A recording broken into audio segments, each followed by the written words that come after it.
Bugün tapança deyil, avtomatdır. Bu bir zarafatdır. Salam doğma Azərbaycan xalqı. Azərbaycan Respublikası Prezidenti İlham Əliyevin elektron Azərbaycan siyasətinin məhsulu olan avtomatlaşdırılmış vergi informasiya sistemi layihəsinin rəhbəri bugün cənab Prezidentin köməkçisi Natiq Əmirovun başçılığı altında ilk işçi qrupunun üzvü və testçisi olmuşam.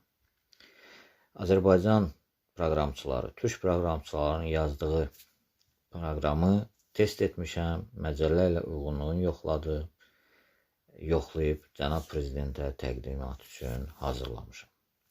Bununla fəxr edirəm ki, elektron Azərbaycan siyasətinə bu iş modern texnoloji dəstək olub və bugün bütün nazirliklər bu sistemdən bəhərlənib. Diqqətinizə görə minnətdaram.